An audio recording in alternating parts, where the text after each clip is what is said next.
but I may in the future. Okay. Well, we've hit the 2 minute grace period here. Welcome everybody to office hours. Thank you for joining. Today, I was in Discord, and this is where I get most of my ideas is from Discord, IRC type things, and I just saw some questions and you know people talking about SmartOS things, and I've been with Joyent and then MNX for um, about 8 years now. So yeah, I started at Joyent in 2015, and then MNX. The transition has been what? It's a year, 2 years. I don't know. Time flies by. So I've been with um, Illumos and SmartOS for that time. I haven't been a huge user of it. I've used in on all of that time because I've mostly been just doing things here and there. But lately, I've been doing a lot more with SmartOS because I've had to. I need to sharpen my skills because it's just fun to do this stuff. I love playing with OSs, and then I've had like tickets come in and stuff, and I can't just hand them off to somebody else. I need to be able to know how to do stuff myself, and it makes me happy when I get smarter at things, get better at things. Um, and it's been really fun playing with SmartOS because I've been playing with it in the MNX cloud, and then I've been doing it on VirtualBox as well. And I think there's been, and there's been myths in the community about Illumos in general, but SmartOS specifically about how it may be more difficult to use, or and we talked about this at the last office hours. We were talking about documentation, and but to its credit, and thank you, Brian, docs.smartos.org is actually really great for getting started. So dog fooding. I went in I used the documentation myself, and I was able to get a SmartOS box on VirtualBox up and running. I was even able to use the serial port redirect, so in case I bork the networking, I can still get through to my system through the serial port. Of course, you can just use the console that's on the VirtualBox machine, but why? I want the fun stuff. I want to do all the fun things. So I thought today we'd just talk a little bit more about SmartOS getting started. It's easier than you think to get started. It's really, really useful. Even if you're coming from Linux, there's the cheat sheet, which I think I should help fix that table on there, Brian. I saw that today. I was like, there's something wrong with this table that we copied over from Confluence, so maybe we can get that fixed. But um, Yeah, it's pretty bad. And the website theme that we have kind of like squishes everything to kind of a narrow column for that kind of document. Um, so I never really had time to work out like a new style sheet that would work well for that kind of thing. yeah, Um, but yeah, I would love to get that updated. Another one that I have been kind of working on, just like the data backend for it, but not really the presentation, is like um, a Rosetta Stone or matrix of like packaging commands. Like if you're on Red Hat and you're used to like DNF install, then on Debian, that's apt-get install or apt install. On FreeBSD, it's package install. On SmartOS, it's package in install, etc. Like have like every package manager um, that we can think of like represented on this table. So no matter what you're used to, you can say like, oh, this is the command that I'm accustomed to using on this other system. What would it be on this other foreign system? So, and like doing it primarily um, to be able to surface SmartOS information. But if it's a good enough guide, like it could be used by anybody for any OS, like coming from any one to any other. But in doing that, like, having SmartOS presented there, um, that'll like raise awareness with SmartOS as well. So yeah, and that was the thing. I think when I think about um, like using a particular flavor of Linux, right? Is like if it's a Red Hat base, right? You're using DNF or Yum. If you're using Debian base, it's apt, and that's kind of how I think of like the differences and how they work. Is like how do I get packages installed? Um, but I really do like package source. I mean, it works a little bit differently, but pretty much it's pretty much the same. Just the package in command or just like apt, install and give your package to install. And I learned the using the search command to find packages is great. Same thing with the apt and Yum repositories where you know I think the big difference, like for people who are used to something like Windows, right, where you go and you when you want to install a program, you go to a website and download it. I've always really liked because people have criticized this when I was back at a startup how they were Windows users, they weren't programmers or anything like that, but they were like, I don't like the way Linux you install programs. It's complicated. I was like, actually, if you think about it, it's actually easier because you don't have to go to some random website and find this program. It's all available to you right there. Um, and sometimes, you can add, sometimes it can be complicated with other sources, but there's trusted packages that come with your operating system, which I think is kind of cool. And same thing with SmartOS and package source. There's a lot of work that goes into getting some of these programs in there. So I'm glad to have Jonathan working on that. So, and when there's fixes needed, he does that. So I'll just kind of get started a little bit with the beginning. That we talked about this before. This the history of Illumos and SmartOS. It's a fork of Open Solaris, and so Crossbow, dtrace, ZFS were all present. And prior to SmartOS existing, Joint was utilizing Open Solaris in their cloud, and that was before Oracle had moved on. So um, they were still using it when Sun was still independent, and then Oracle had bought Sun. I have a typo there, but um, some of the people from Sun, uh, they didn't want to stay with Oracle. They didn't like their business practices or whatever reason, and so they came. They ended up come. Some people came over to Joyent at that time, and Brian Cantrell was one of them. One of the inventors of dtrace, um, and SmartOS was developed to further the cloud ambitions of Joint at the time, including the KVM port, which we talked about, and later Beehive to support HVM. There was an effort to do HVM in Open Solaris itself. We talked about that. The Sun, it was a Zen based. It's like Sun XVM, but that happened around the time Oracle purchased them, so they ended up moving on because Oracle had other hypervisors, including VirtualBox and some other things that, um, well, actually, VirtualBox was purchased by Sun actually as well, but Oracle has some other things that they were working on that they ended up supporting. And then LX brand zones, syscall translation layer was also developed that allows for Linux branded zones that are true software containers. So um, the best of both worlds. You get the advantages that SmartOS zones brings with the software containerization, um, and then you get the familiarity of whatever Linux flavor that you're familiar with. So if you're using Debian or you're using a Red Hat base, you can run your applications on there, and you get the cool stuff with the VXLAN and dtrace and of course ZFS, which ZFS is on Linux now, but um, it's still best on the BSDs, I think. And then SmartOS itself. So if you're not familiar, you should be. Um, a Lumos-based Type 1 hypervisor OS. It runs in memory. It boots from USB, ISO. You can Pixie boot it, and you can boot from a Z pool.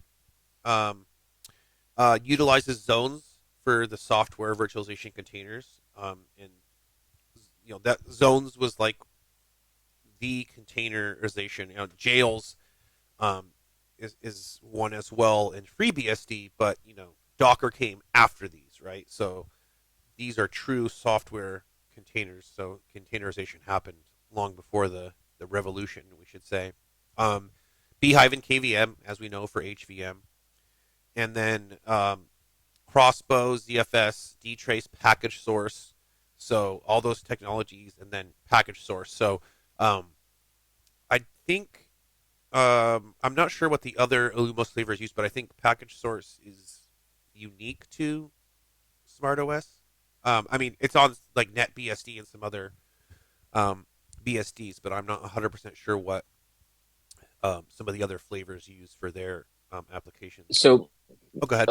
most of them use the iPackage format that premiered with Open Solaris and is the native package manager on Solaris 11. So that shared history that Illumos has with Open Solaris, that's where the iPackage came from. There's one distro that I know of. I'm not sure if it's still maintained that use deb packages. Yes, Um, I forgot which one it but was. most things, it was like DillOS, I think. Yeah, But most others use the iPackage packaging format as their native package manager. But one of the great things about package source and our builds is you can install our package source builds on any flavor of Lumos. So if you want like the native or like traditional like bare metal OS install, you can go with OmniOS and add package source on top of that and have your package source packages just like you used to. Or if you want to go for a desktop, open Indiana and add package source onto that. Our packages work great across any Illumos distro. yeah, and that's the cool thing is that it's not SmartOS specific. It's Illumos, right? So like you just said, it can be used on OmniOS or um, Triblix or whatever you may be using to install packages, and so you can get those. People think oh, I have to compile from source or something like that. So you can. Gearbox uses the old school SVR4 packaging, by the Oh, way. it does. Okay. Yep. Yeah, I follow Peter on X. He may have be on to Mastodon or one server there, but it's interesting because he talks a lot about He is on Mastodon. he is a Mastodon. Okay, I followed him in the past, but yeah, it's interesting because I like to look at what he's doing. He's still doing stuff with Spark and things like that, and he shows some of the old servers that he was working on and stuff. So yeah, it's just the Illumos community is really awesome. I think there's a lot of cool people developing stuff, and obviously we're in the thick of it, being that we shepherd SmartOS now. So yeah, I have on there. We developed by Joyent, now MNX is working on it. Joyent still does exist. They're doing something different, but um, we're in charge um, of SmartOS development now, and the stuff that also goes upstream from us. So the Dan and Brian and Travis, they um, work on stuff that also goes to Illumos, and so that's great. And then SmartOS powers Triton data centers, so the head node compute node combination. So um, you can think of it like SmartOS is like I don't know. It would be like a standalone, right? Like almost like you could use it as like a home thing, similar to something like a Proxmox um, to manage like a home lab, maybe. And you can actually use SmartOS. You can do SmartOS to do larger installations as well, but you're going to probably want to go to Triton Data Center when you get um, a large number of things where you're serving a lot of users. Triton has some management features um, that help you manage, loads across compute nodes and things like that, and networking. But it's basically you have a bunch of SmartOS um, servers that are then managed by the head node, and there's some things like Zookeeper and things like that that help manage the state, and there's the Postgres backed database for some things. So that in Manatee, so yeah, so SmartOS powers those things. So and of course you can provision HVMs on there, so you could almost not really touch SmartOS that much if you're doing just the management, and then your users would use whatever operating system they want to use. But you could encourage them to use um, native zones because there's some features in native zones, right? Which is better utilization, versus HVM, right? That gives you some advantages to using SmartOS. Let me just check the chat here for a second. There's some things that have came up. Um, and then I don't even. How do I go? Kiss me. I can't say your name right. How do I say that? But you said since we're talking about SmartOS, if you'd like to see funky results on disk allocation calculations, build a VM on SmartOS that spans two Z pools. Um, Hello, I'm here. Short version, pronunciation of my handle online is not reasonable because my handle comes from before the internet had sound. With that in mind, Goki is typically the pronunciation. okay. Yes, I am very good at running SmartOS into weird scenarios when I'm running it in single node mode. And the specific result here is there is a set of calculations about what available space exists, which assumes that you only have one Z pool on the system. And if you're running a system with two Z pools, it assumes that the space allocated on Z pool 1 and Z pool 2, because you can in fact assign two file systems into a native zone from two different Z pools, but it assumes that you need the space on both Z pools. So it subtracts available space from both sides. Okay, but that's not entirely true. SmartOS does support multiple Z pools, but there is a hard assumption that each images are installed per Z pool. So you can have an image installed to pool 1 or to pool 2 or to both. There is a hard assumption on only the pool where the image resides. So you're right there. We assume that it's going to be on the same pool where the image is, but SmartOS is actually designed that you could have an arbitrary number of Z pools. You just are basically like each pool is kind of like siloing the instances along with the images that are there. That makes more sense. I can tell you that you can definitely get two different Z pools of file systems into a VM running there, and when you do, the calculations start doing weird things where it's assuming utilization of space on a different Z pool than the space is actually utilized on, and then refusing to spin up more VMs despite there being plenty of space. Yeah. Yep.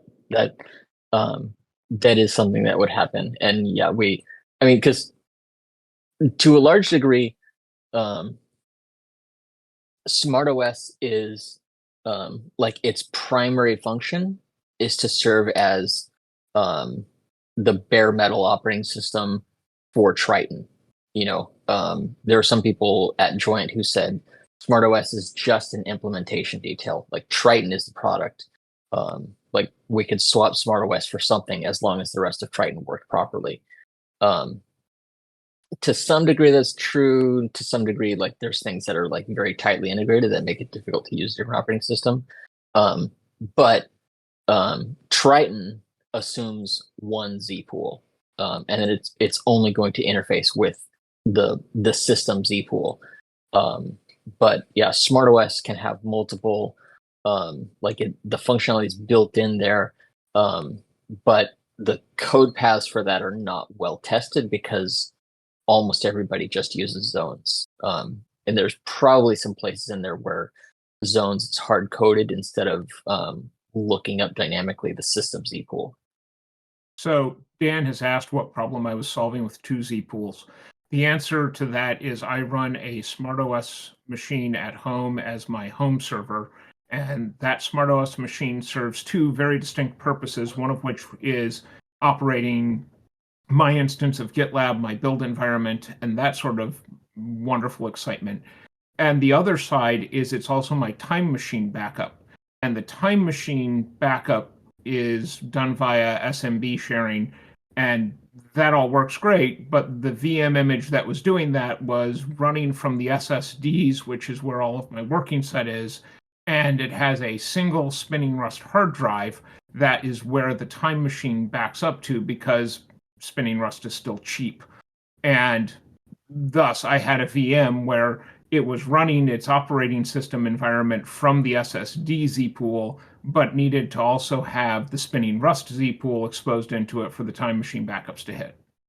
That's why. Yeah, and I think I've talked with you about it before because I seem to recall this. I was about to say, like, this whole setup, to me would seem like it would run better just on a single pool and you can divvy up stuff however, until you said SSD and hard drives on the same system. And I was like, oh yes, I believe we've had this conversation before. I have a horrible tendency to find the edges of what the system can do as I try to hypermile my computers. There's Hypermiling, nothing wrong no, with that. yeah, nothing wrong with hypermiling that at all. In computers. fact, we like that kind of thing. Finding the bugs at the edges makes the system better overall. Um, but in some cases, like this one, our response is like, well, we didn't ever mean for it to do that. So yeah, I kind of understand why. Um,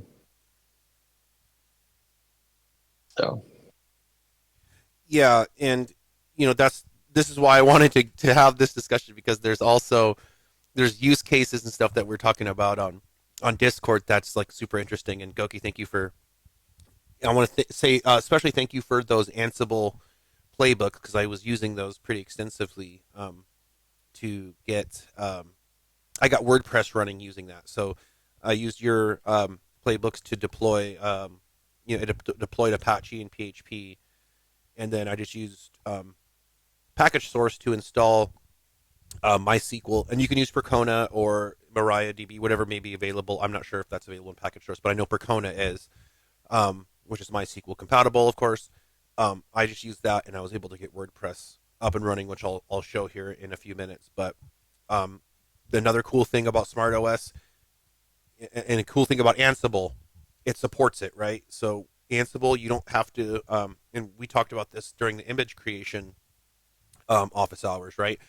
There's nothing special you have to install, and this is true of many OSs with Ansible, but it just needs the Python interpreter, and you can customize and automate things that you're doing on SmartOS with Ansible, and you don't have to install anything special on the SmartOS side. You do need to install Ansible. you can also use the raw module with Ansible, Oh, okay, yeah, and that'll just use like whatever shell is there. yes, So you could do like if you're doing Ansible with a compute node, you could say like module raw slash smartdc slash bin slash package source install raw package and install Python, and then everything else you can do in Python. yeah, and so and then I think because like with the native zones, right? I think they do come with like the base images. They come with Python on it. They must come with Python on it because it just works um, with Ansible. And so you do have to install Ansible, like I said, on the management side of the machine. So in this case, I'm using my Mac machines.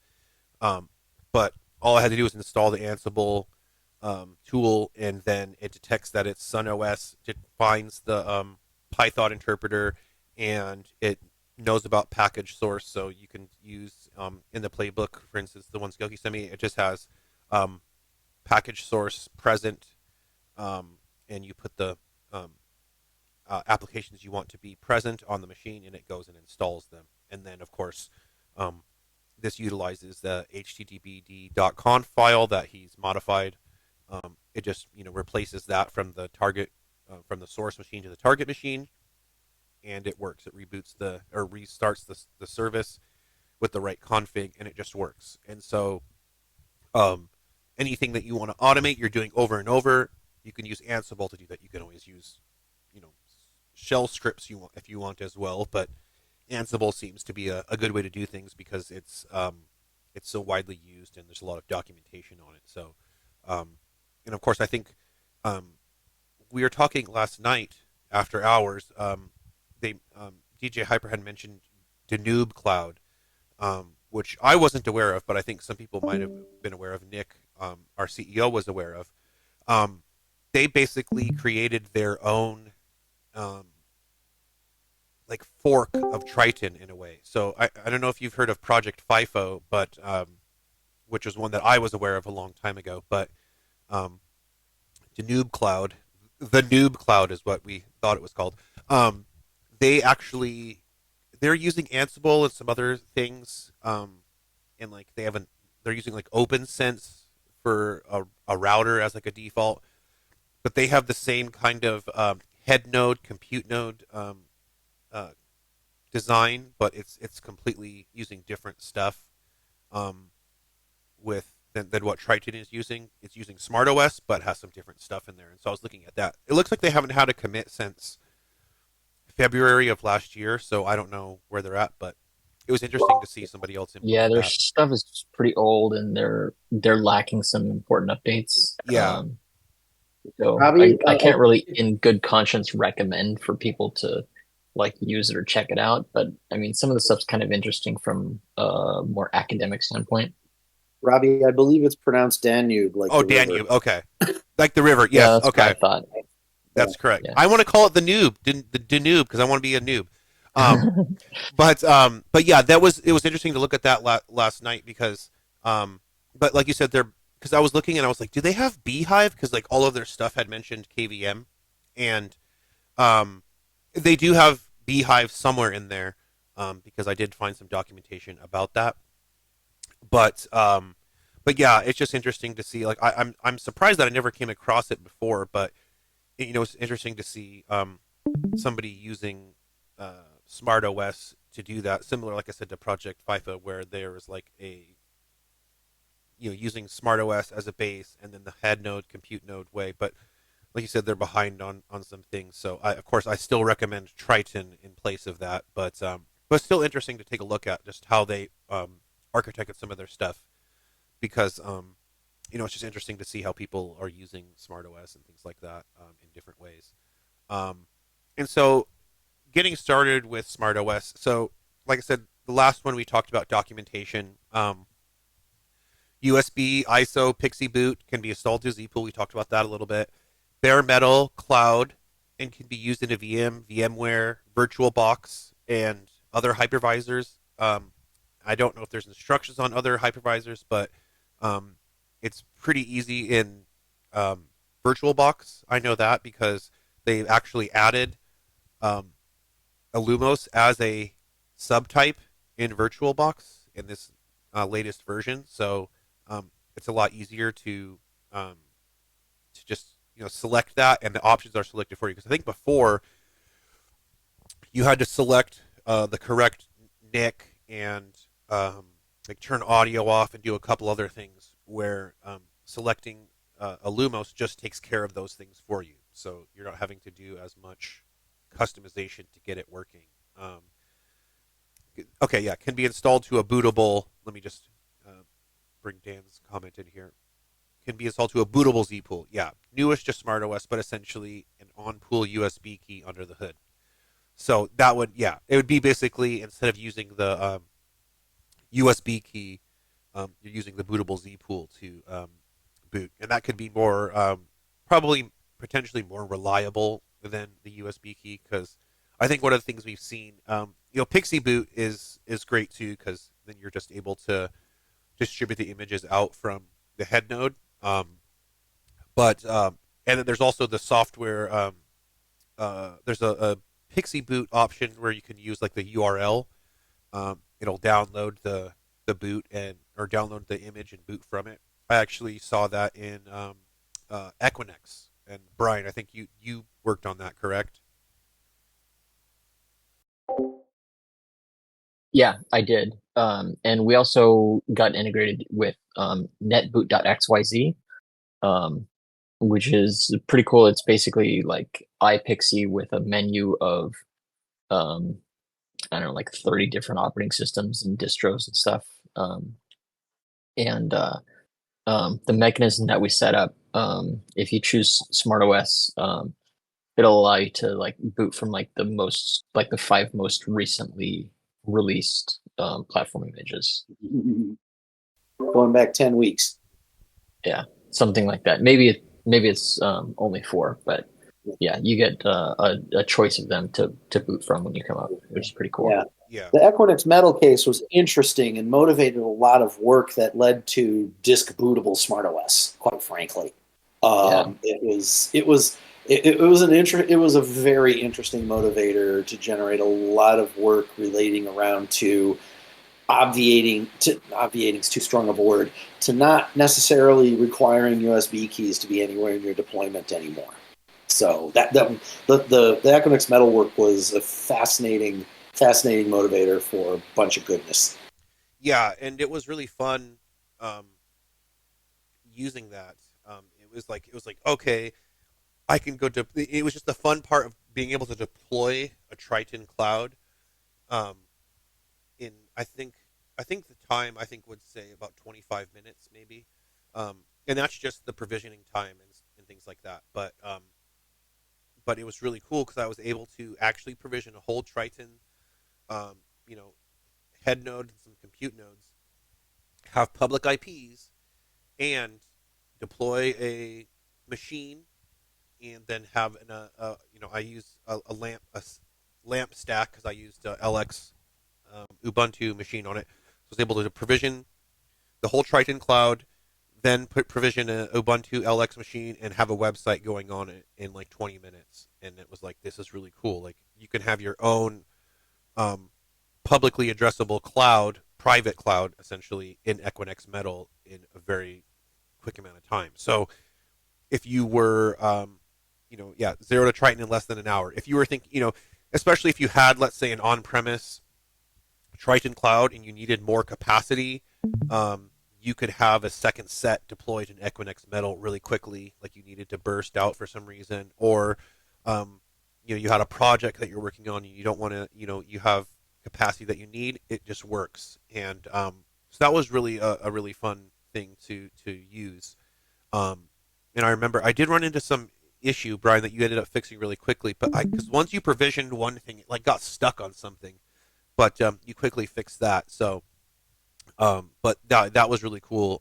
So that's one great way to use take advantage of the bare metal interface of Equinix Metal, and then have a cloud experience with it is using Triton on that. So you get all the advantages of cloud in that you have machines that you can go spin up and take advantage of, but you get the great bare metal experience of Triton of being able to provision what you want, um, and control the whole machine from bare metal up. Because of course, when you're using things like Amazon and other clouds, you're a layer above, right? You're not able to change BIOS options or change certain things. You can only use what's available as maybe an AMI.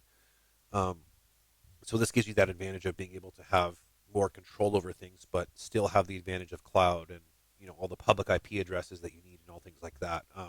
Of course, there's a cost to it, but go ahead. It's a nice bridge between um, like on-prem infrastructure versus cloud infrastructure versus having a private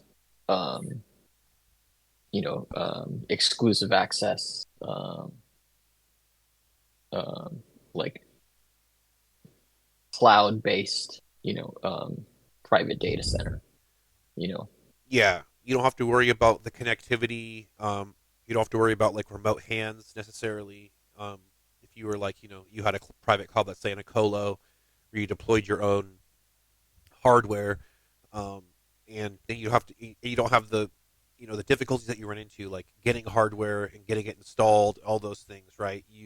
Equinix kind of takes care of that for you. There, like I said, there is a cost to that, so there is still some economic advantages to Yeah. um, your own hardware and things like that. But this is a good, like you said, bridge between that, and that it's a happy medium between both. So there's like um, on premises data center running Triton has like procurement costs of like X amount to get Y amount of capacity, and the lead time to like physically install that stuff. And then like on the other hand, that's like the slowest option, the least reactive to capacity loads. But it's the most private, right? And then there's public clouds, which you can spin up instances in seconds, and have those like right away. But like you don't have control over the hardware. You're kind of subject to certain constraints of like what images are available in the data center, or even like which of your images have been created there that are ready for use. That kind of thing. And like so, like you have like the most agility with public cloud, but you have much less control, right? Yeah. But then there's this private access cloud in like pay by the hour hardware that you can get with Equinix, and you can spin up stuff really fast, like much faster than you could get it, for your own data center, significantly slower than you could in a purely public cloud. But it's a private cloud that is like off premises. You can spin up in just a matter of hours. You can scale capacity up and down rather quickly, and you get the benefit of exclusive access to the hardware. So you might be able to do some things that you couldn't otherwise do. Yeah. So kind of like the best of all worlds at the cost of a little bit of speed. Yeah. And yeah, because you're going to get, you have control over networking, right? So you have control over the networks. So with Equinix, they give you, like, you actually have to go in and provision networks separately, but as part of that script, I think that you had it actually provision some networks. So there's some things that you have to do with Equinix that you might not have to do on a public cloud necessarily. Sometimes you do, maybe with like VPC and stuff, to get certain things, but you get networks, you get all those things, but you're getting all the advantages with like Triton CNS, all the things that you normally couldn't get in a public cloud, except for MNX, or Spearhead, maybe if you're looking for a European presence there in Romania. But you're able to get all those advantages, and then you can even serve that out to your users. If you're like a business and you have people consuming it, you can then give them logins and things like that. Of course, if you have the support option, you would get the customer portal, and you could serve that up. And so it's a really cool way to turn around and give those resources to the actual place that needs to be consumed, and have more control over it. And that's another control over costs, because one of the things that we talked about previously was one of the economics benefits, right, of Triton versus like a pure public cloud is like you'll have developers who want to spin up the biggest instance they can. So you'll have developers spinning up. You get this out of control AWS bill. Sometimes there's costs you don't expect, especially when using some of those AWS services, because they'll charge. I'm not sure what Equinix exactly charges for. I believe they do charge for bandwidth. I think they maybe give you an allocation depending on what you provision, but you do still have more control over that versus some of those services where you don't know how long a job's going to take, or things like that, where you're going to have unexpected surprise bills coming in. And so, like we said, that gives the best of both worlds. But there is some good places to use SmartOS in the cloud, especially MNX.io. I use that often to test out certain things, but I do have my SmartOS on VirtualBox now. Docs.smartos.org. Thank you, Brian, for revamping it. It has great information on getting started. So, really great to, you don't have to go to multiple websites. You can start at docs.smartos.org, get the image you need, and just follow the instructions. It even has JSON examples that I've used to provision your first zone, including they have a beehive example, they have a LX example, um, so you don't have to do everything on your own. There's some great hand holding, I think, that really gets you started. And um, I know we talked. I was talking a little bit this about last night on um, Discord. You know, some people may be used to something like VirtualBox or a GUI based one where you're clicking buttons to get stuff, but I personally really do like using a JSON manifest um, to create a machine, because it's like you're not having to click through a bunch of options. You just set these things, and with SmartOS zones, there are some of the options you don't have to worry about because you may have already set those up. In the global zone, you just have to worry about networking, the memory, and a few other things, and the rest is kind of taken care of. And then I talked about this a little bit, the cheat sheet. There's the handy guide if you're used to Linux, some of the different commands that may what they are equal to in Linux, what they're equal to in SmartOS, which is great. So, but a lot of commands are the same across Unix and Linux, right? So, a lot of things, the options that you'll type in will just work because they have similar names or same names, and they have similar functionality, because a lot of it, they're from the same kind of same source or same root, the same options that they were, of course, like Vim. You can run Vim on every single probably operating system, Unix like operating system. It's included probably in most as the default editor. So you don't have to know too much to get started with SmartOS. You just know a little bit and you can get going. So yeah, so the docs is a great place. I do want to have more videos and things like that, like I said about documentation, but I think there is. I think I don't want to discount the fact that docs.smartos.org really is pretty great, because, like I said, I've been using it recently, and I'm like, okay, there is a lot of information here. Triton has its own set, in docs.tritondatacenter.com. There's more to do there because of, you have the management stuff with the head node, compute node, and you have other zones that run to do some of the management. But just getting started with SmartOS as a new user is actually pretty easy. So I was just going to quickly. That's all I had for slides. So I was just going to quickly just show a little bit. I'll go in the chat actually really quick. So you guys were just talking about.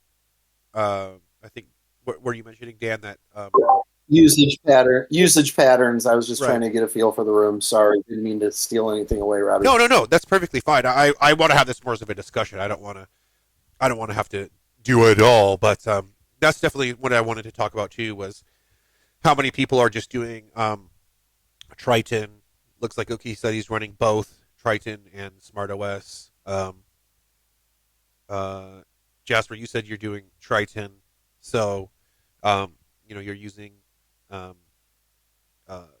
SmartOS and Triton in that fashion, and then Marcel, looks like you're using Triton as well. So I've countered a few people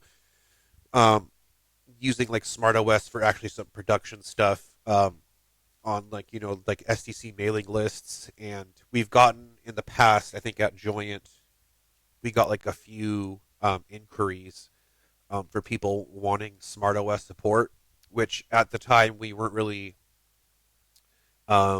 equipped to do that, right? Because it wouldn't be worth our time to just support a small installation, just because we have so much to focus on our other things that we needed a certain size installation. But I think we've talked a little bit internally about potentially maybe having some sort of SmartOS offering, like a per incident thing or something like that. We haven't gotten too far into that, but it's come up a little bit because we have some customers, but we do want to we want more people using SmartOS. We want people more to get into that. And of course, when you get SmartOS, we're going to want to encourage you to say, hey, Triton is here. You should get that if your or your use case calls for it.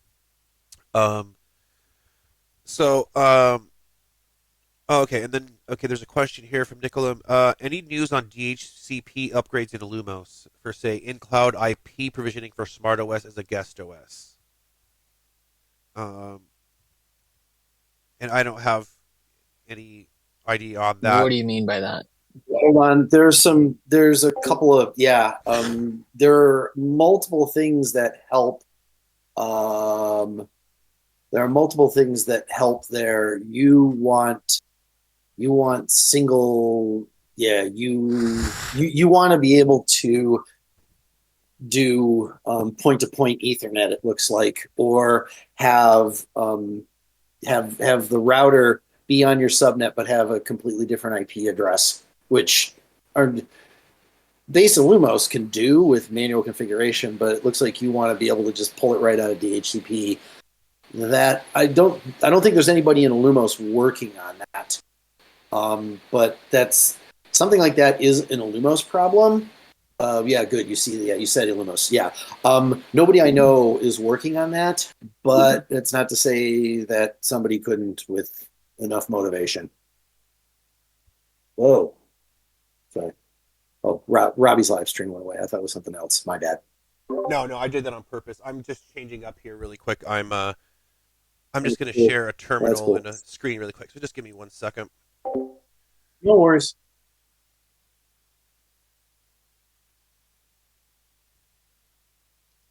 Just got to figure out the intricacies of which one to share here. Okay. I'll just change over when. Look at that. Okay, so you can see. Can you see Yeah, my and terminal and read it? Oh yeah, Okay. very very visible. Thank you. Yeah, I'm using the. I'm not. I'm just sharing it directly. Yeah. Yeah. So this is this is just the SmartOS box I have on VirtualBox. I was mentioning this earlier. I have to have two computers because the work computer is the M1, so it doesn't support the x86 guests. At least on VirtualBox, it doesn't. I think UTM might support like some emulation, but I haven't tried that.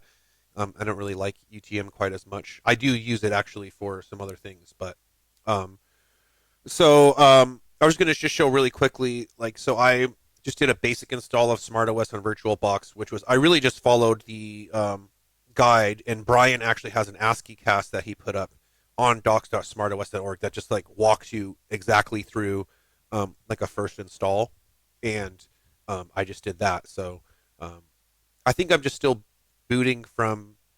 I think I might still be booting from the disk. I didn't do the bootable zpool yet, but so for me, I just first thing I got in, I have set the root password. I'm using bridge networking on VirtualBox so that it basically has a NIC to my home internet. So it has an IP address that's on my network. So that's how I'm able to get into it from any machine, right? And then I just used the example JSON file that was on docs.smartos.org. So I'll just go into that really quick. I'll just cat that out, which is it's just a joint zone, so native zone using the standard Google resolvers. The example had 512. I just bumped that up to 1 gig. You can change that to whatever is necessary. Put my key in there. So that was one thing that talks about in their page how to add your authorized key. So that way you can SSH into the zone that you create right away without having to do the authorized keys yourself through zlogin, which I actually had to do because I have two computers and this has the other key in it. So I actually did do that, but that's a thing to get that running right away. Then just a standard DHCP NIC from the admin network. So it's going to actually use the bridge networking itself. So it's going to grab an IP address from that same /24 network that I have running in my house. So I'm just going to zlog into it. So I like this because I only have, I'll do VM atom list really quick, but I just have one VM running. But I like it because zlogin, since I only have one, I can just press tab and it automatically completes the UUID. Um, so then I have this zone right here, and thank you to Goki, like I said once again, for your Ansible playbooks. So I just use that to get Apache installed, and then it has a custom http.conf that has the right modules enabled for PHP. It installed PHP, and then you also had an option in there that moved the root index file to a different folder, which is like opt website, which we had a discussion on. That is not the best option, I guess, right? You should move it to somewhere else. But this is for testing purposes, so I'm not too worried about that. But so I zlog into this, but I'll just go in here and it just I have config in the net zero. I have just this IP address here, right? So it has an IP address on the network, so it's reachable. And then I'll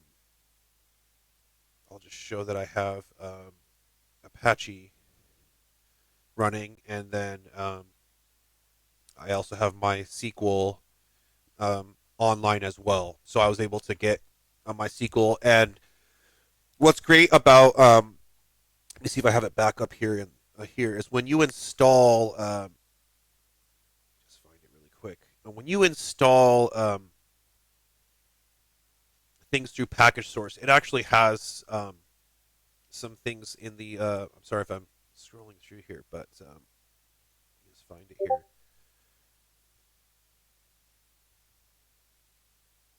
It actually like gives you instructions on how to like add the SMF manifest, right, for a service.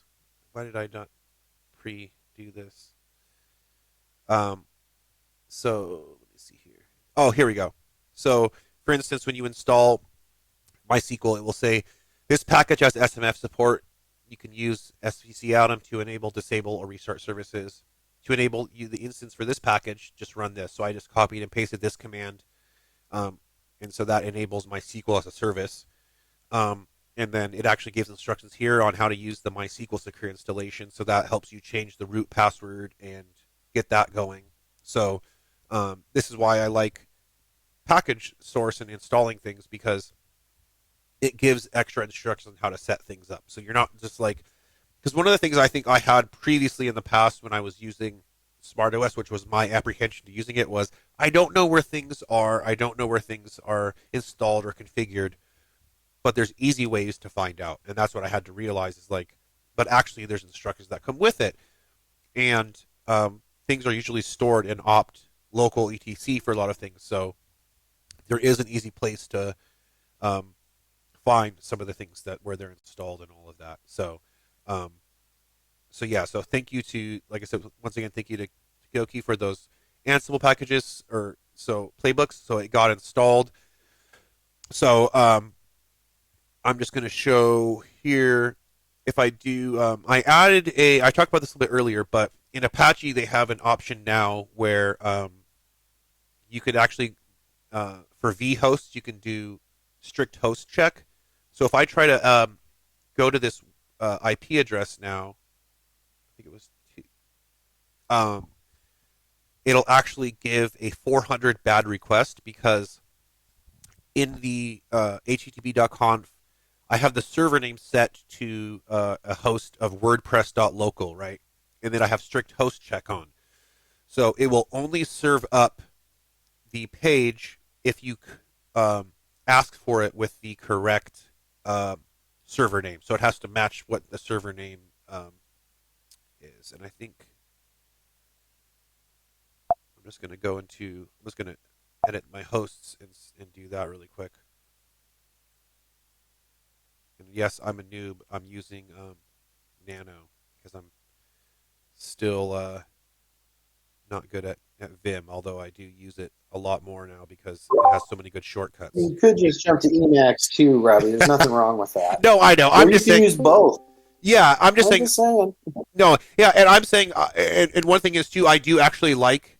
I'm in learning more Vim. I haven't touched Emacs before, but I realize why people like it, because when you have the commands like change word and things like that, there's easy ways to change lines, right? It's quicker than some of the things you have to do. But when I my brain is scattered, I'm forgetful. I just go to Nano because that's what I used in the past with Ubuntu. Um, but so I added that to my hosts file. So I'm just going to curl it again, and it should come up with. Um, it actually brings up the correct. I know it's a bunch of HTML, but it comes up with the correct page now because, like I said in the HTTP conf, I have WordPress.local set as the um, host name, and then I did a WordPress installation, so I just downloaded the latest WordPress, put it in the root file, added made a database in MySql for named WordPress, and then I modified the WP config file to have the correct um, uh, options here. So let me just show that really quick. Oh no, it's under opt website. That's right, because he changed it in there. So WP config. So yeah, so I just use WordPress as an example because it's a popular PHP application that it uses Apache and MySQL. So they call the LAMP stack, but in this case it's SAMP because it's SmartOS instead. But yeah, you just add your options here to from the database into here, and you got it running. You could do this all from the GUI as well once you get it up and running. So yeah, I just thought this was cool because it's like I can do these applications on Linux, and I like knowing how to do it on SmartOS because it's really not harder. In fact, some of the things are actually easier than um, uh, than Linux in some regards because like SMF, things like that are actually I like the way SMF works way more than systemd, right? So call me crazy, but I know a lot of people actually don't like how systemd does certain stuff, but SMF is really cool. Um, just the service manifest is really, once you learn it, you think, oh, it's more complicated, but it's really not. It's SMF. Once you just take a look at it, it uses XML to do some stuff, but it's like it makes sense, right?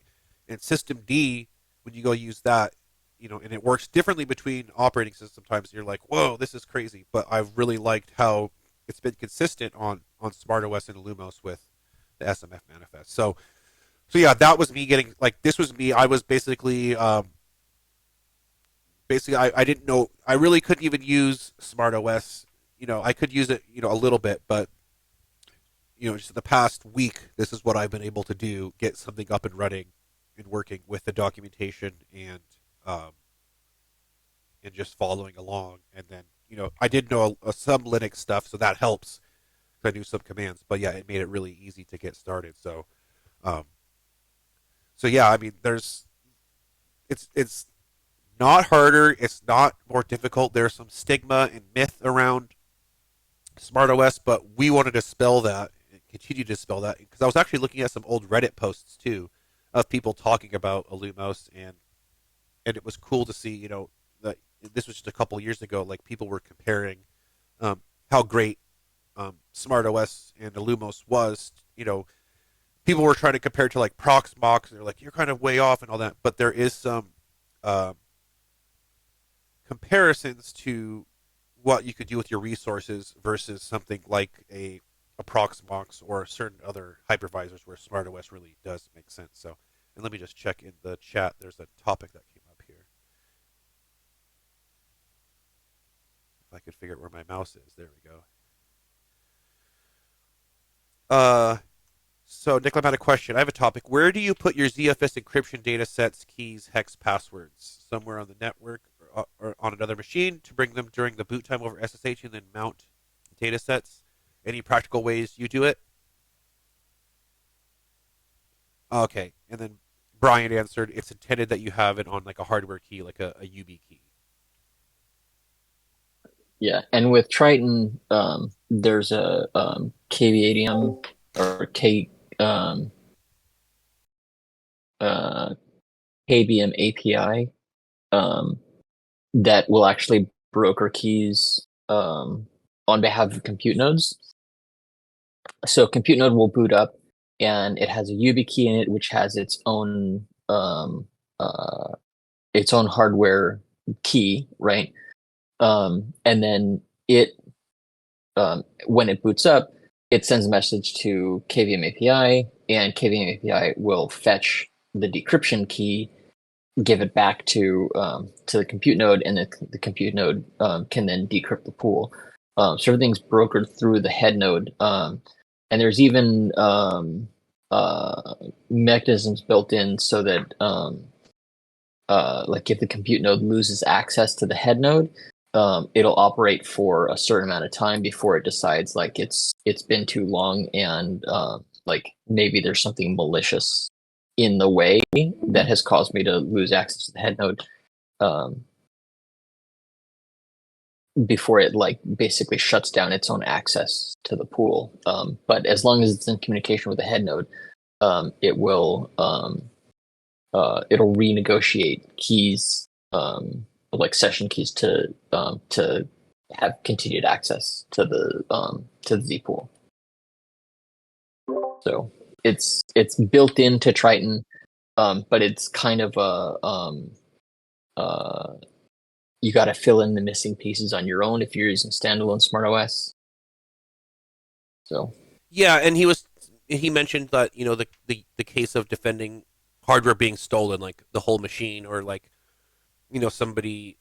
Well, that's actually, yeah, the whole machine. That one's crazy because I was like people like taking disks, right, and trying to put them in another installation, right, and you don't have the right. decryption key or something like that. But with the YubiKey, right, you'd have like a passcode or something that you have to boot in. Like you have to have to unlock the YubiKey. Is that how it would work?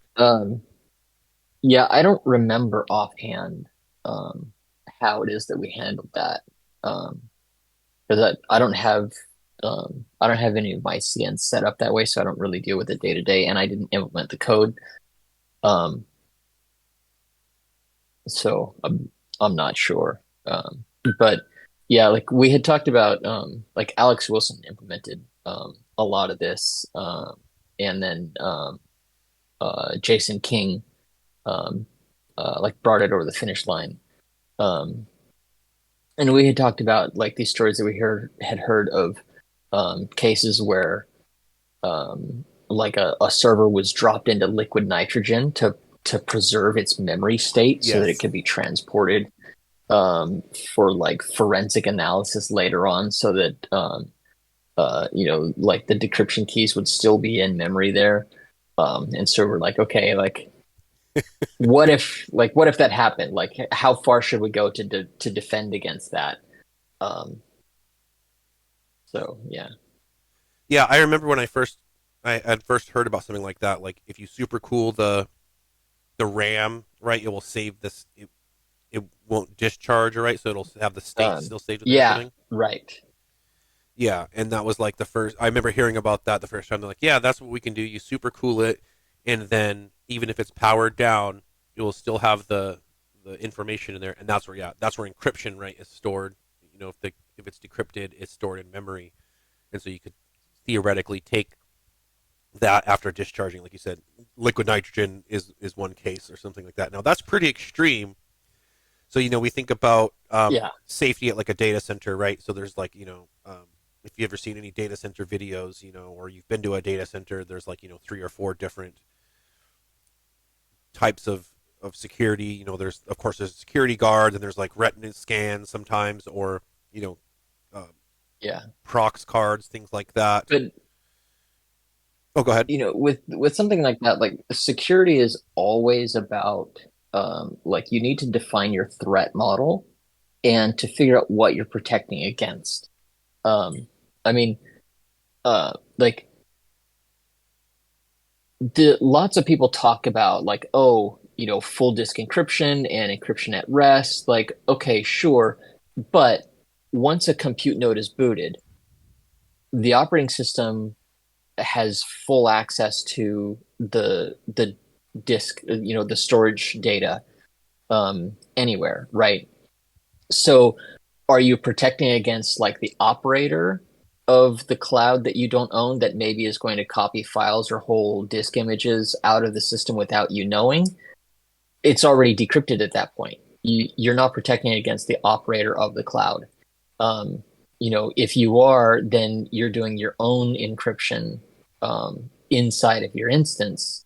Um, and then, so like what's your threat model there? Is your threat model like making sure that they can't get access to like the keys that are stored in memory?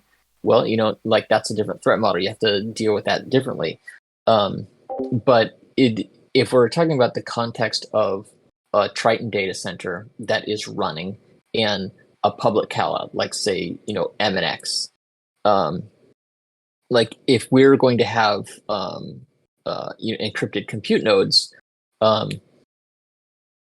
the threat model there, like the only threat model that encrypted Z pools is going to protect against would be like seizure by unauthorized entities. Data center is broken into and compute nodes are physically stolen, or there's like law enforcement that comes in with subpoenas and like confiscates all of the hardware. Like those are the threat models, because once a compute node is booted, I as an operator who can log in as root, there's no difference to me between a running CN and one that has no disk encryption, that doesn't encrypt the pool.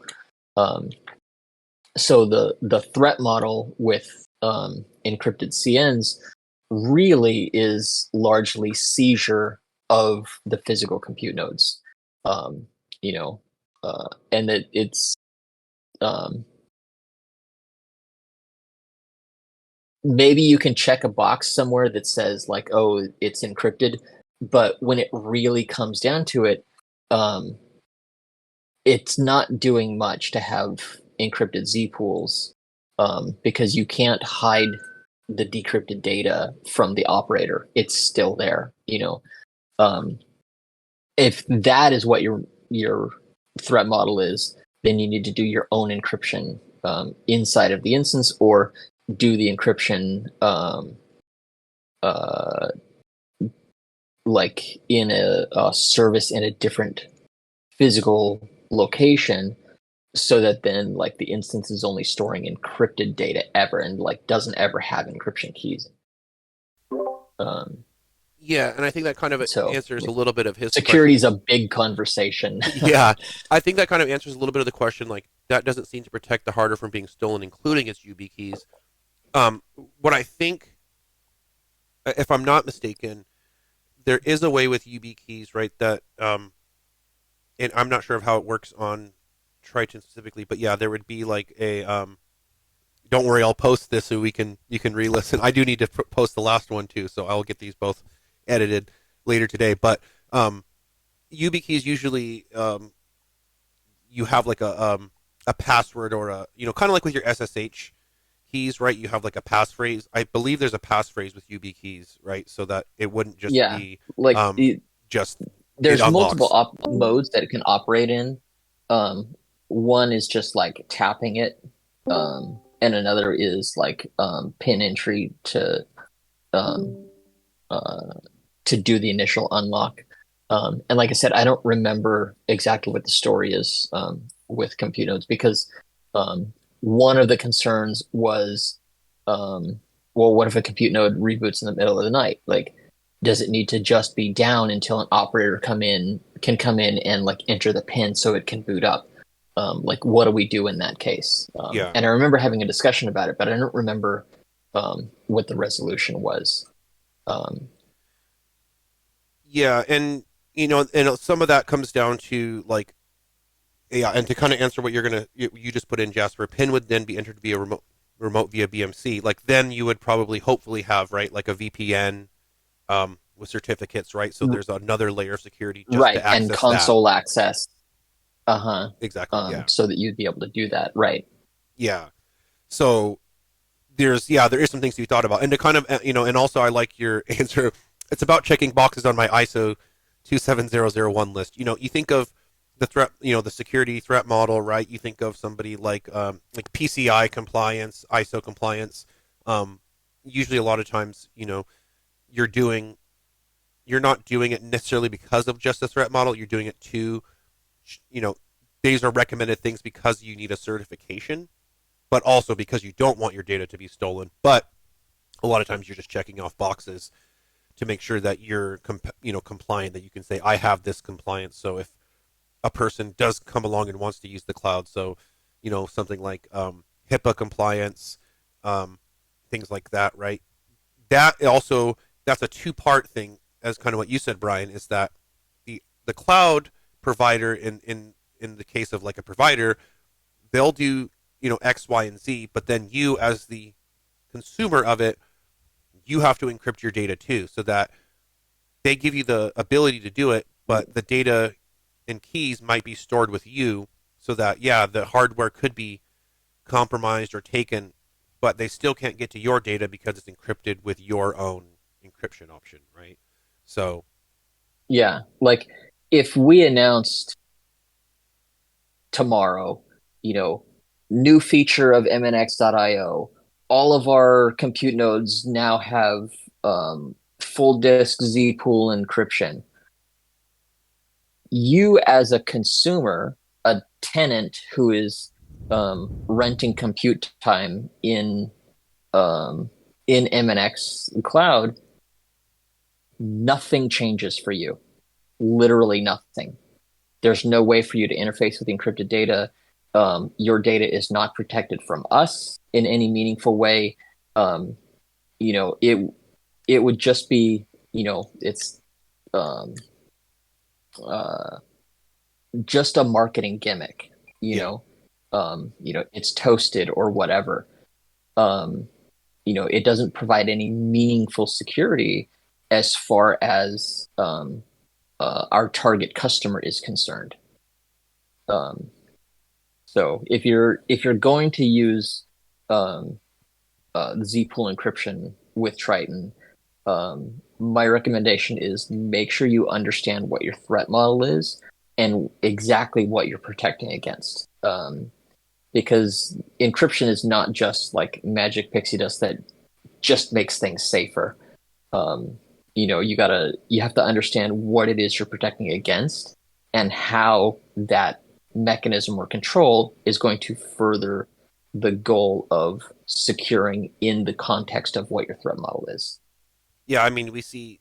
Um, I'll just speak to a recent incident, the MGM Grand hack, right? So, um, they were able to, and of course, once again, people were the um, vulnerability in this case. They looked up somebody on LinkedIn and somehow were able to get them access to these systems. And you would think, okay, they're a casino, so they must have amazingly good security and separation between systems. And we find out, which we probably find out more often than not, they had all these systems tied together that that were really dependent on each other, and they weren't like separated and had all these things happen, right? And so once again, there's this design where you have to, as the consumer, you can be presented with all the options to do it, but unless you use it in the correct way, are you really, secure, right? And so in this case, they had security, but somebody was the vulnerability. Once again, they were socially engineered, and so you really have to encourage your users or consumers of the cloud to, like, if you want to be protected, you have to do X, Y, and Z, as well as we'll make it available to you, but you have to take advantage of it, because we can't do it all for you, because then it wouldn't make sense in a way. Like, if we encrypt it and then you don't have access, you can't use it, then you're not using it. So it just really depends on the model. Okay, we're a little bit over time, so we're gonna have to take off here. But I really appreciate everybody joining. The chat will be we can go through the chat log. If you need to look at questions and stuff like that. Um, and we'll talk about some of this other stuff in Discord channels as well. And I'll post the video for this. I'll have Nick post this once I get this edited and all that. Shouldn't take me too long, but I really appreciate everybody joining. let's continue the discussion. I'm really loving using SmartOS and Triton, and I want more people to use it. And I like all the stuff we're doing. So, uh, thank everybody for joining, and we'll see you on the next one. We'll keep the discussion going. Thank you. See you guys. Thank you.